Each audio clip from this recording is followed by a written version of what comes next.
this is Zia and this is Dr. Ninnu, the Ayurvedic doctor here at Oneworld Ayurveda in Bali. And before we talk about the exciting things about Ayurveda, which is my passion, and I'm sure many of you who are watching also interested with this topic, first I would like to introduce you with the amazing Dr. Ninnu, which has been the one who created my program of Panchakarma the past 7 days here at Oneworld Ayurveda.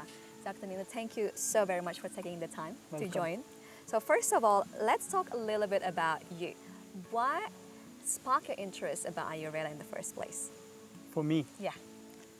basically being from Kerala, where like it's known as the cradle of Ayurveda, and if I could recollect some history of health issues and all that I had has been connected with the healing for Ayurveda.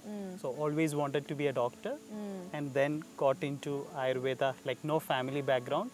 I did by myself with support, and then moving apart, like I really wanted to grow, Yeah. but at the same time like expand the knowledge that I could share Yeah. and all. And then I got an opportunity to work with Oneworld Ayurveda, Yeah. and I'm here for like 4.5, 5 years now. Amazing, amazing. For me, like such a great opportunity and blessed to be here doing Panchakarma in Bali, not needing to travel, especially during this pandemic, and having you as the one who prescribed, who create the treatment plan, and at the end of the treatment, the program, I feel so nourished. You see the difference between when I first arrived and now. So I just want to first say thank you so very much for Welcome. giving that support for me and for so many others. Yeah. So in this first video, I want to talk about the very basic thing about Ayurveda, but specifically about something that I feel like what makes Ayurveda very different and distinct to any other medicine system, and that is about dosha. Yeah. Which is the loose translation, as many people use, is the body type, but of course it's more than that. Yeah. So before we talk about the 3 different types of dosha, what are dosha itself?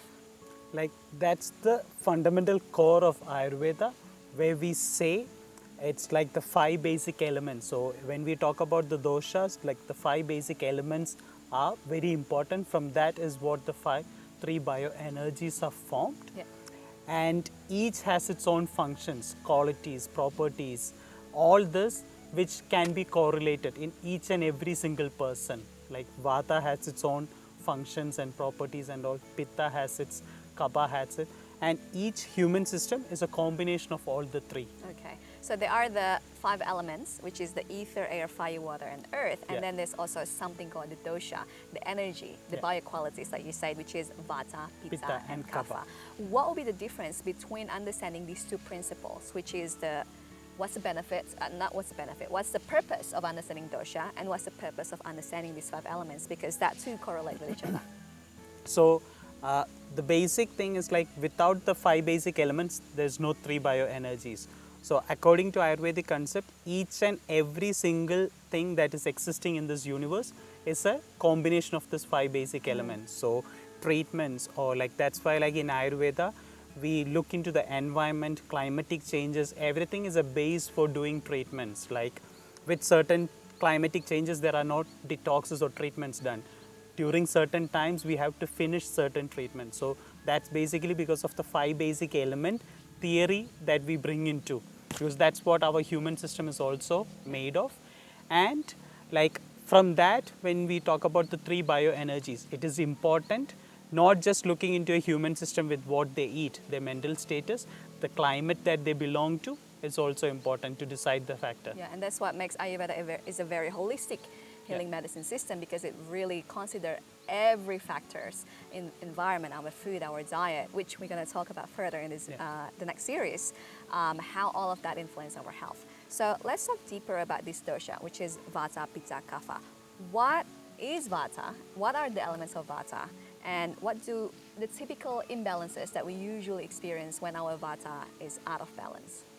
So Vata is a combination of air and space. So when we consider or understand air and space itself, it's like movement, flowing, movable, not stable, like flexible, all can be a part of Vata. So those are the same factors that you can see in a Vata predominant person.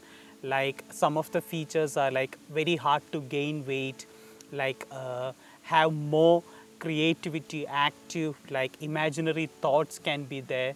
And like with imbalances when we come across like sleep related issues, anxiety, digestive related issues, sometimes like irregular appetite, and also like tending to have more of like bloating, gas, constipation, arthritic conditions, dryness in the system. That is one of the very peculiar imbalance of vata, dryness that can be correlated. Okay.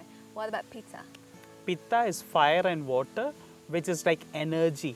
Any transformative stage or digestion metabolism related, we say Pitta is responsible for that. A Pitta predominant person is like unique, well built, having unique physical characteristic features, like leadership quality, like always on a go and ready to take up challenges.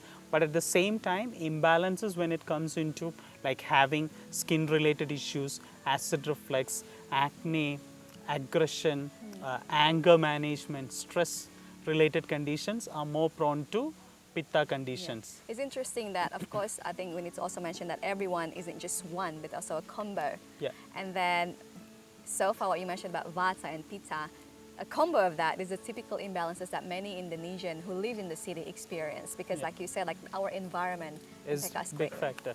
It's interesting that you were mentioning about the typical imbalances of vata and pitta, because if that combines, then that's the two dominant health imbalances that I often see from people who live in the city, because as you said, our environment affects us greatly. Yeah. So the next one, kapha. So kapha is a combination of water and earth, which is like more grounding, stability. So features are like bit more onto the heavier side, like easygoing, relaxed, calm, like not anything into fight or aggression. It's like kapha nature. On to the imbalance stage, like they put on weight easily, sinus related conditions, sadness, depression, fluid retention, weight gain, all like skin related conditions, asthma can be a part of kapha related part. And in regards to all of these different dosha, of course there will be certain like diet and lifestyle will be ideal for them, which we're going to talk about in the next video. Yeah. If you like want to like highlight important tips of do's and don'ts for each dosha, what would that be? To Like- keep that, maintain that to be balanced. Yeah, for basically for vata we say raw salad or like not cooked food is not much recommended because their digestion or metabolism is not regular or not stable in a way. Anything that is dry and Dry, cold. like crackers, bread, fermented foods are not much recommended for vata. And for pitta, we say too much of spices when you add, it's already fire in there.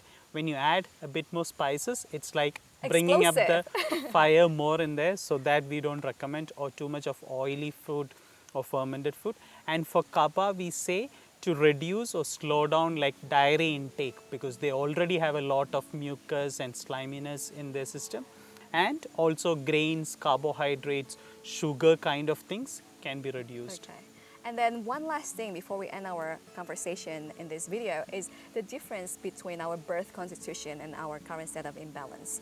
Because that is, I think, like many people like identify themselves, oh, I am this, and then they just stuck in that. But actually, things change according to the food that we eat, our lifestyle, where do we live, our age even, right?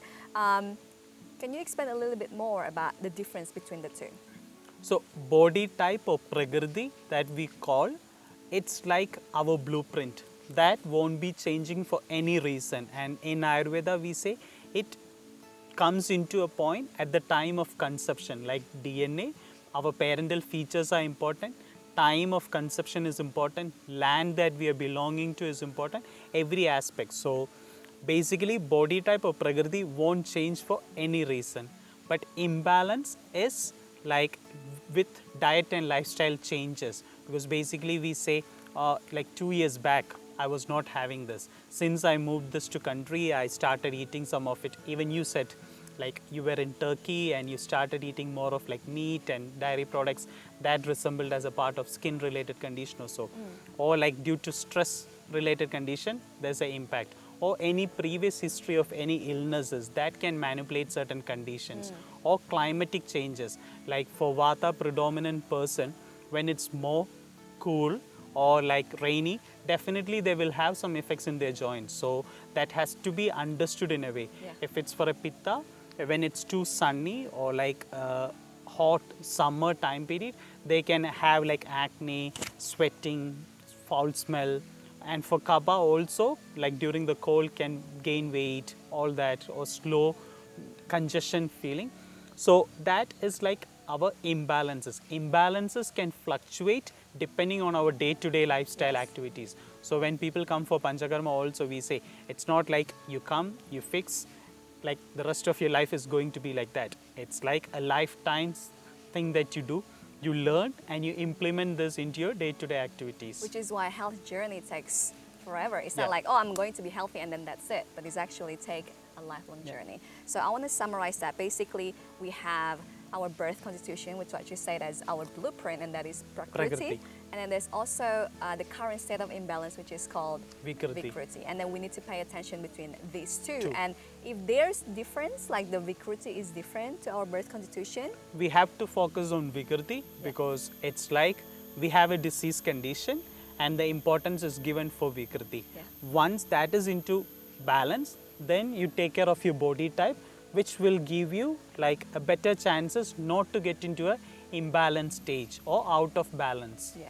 And that is why like there needs like adjustment to the diet, to lifestyle and everything to bring this back to balance, including Panchakarma. Yeah. So if you would like to learn more about Ayurveda, don't miss out in the next series with Dr. Ninnu here at One World Ayurveda. And if you want to, of course, join the Panchakarma, the Ayurvedic detox here at One World, you can go to their website, www.oneworldayurveda.com. And if you also want to know more about what is your Ayurvedic dosha, Ayurvedic type, the Prakriti, then go to their website as well, oneworldayurveda.com. Then you can download their dosha quiz for free. Thank you so much for joining and see you in the next video. Yeah. Bye.